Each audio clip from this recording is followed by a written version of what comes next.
Hi everyone, in front of me I've got Motorola Moto X40 and let me share with you how to clear credentials on this device.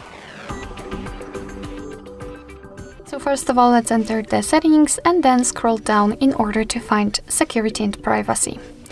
We have to scroll down again to find more security settings, and as you can see, we've got encryption and credentials.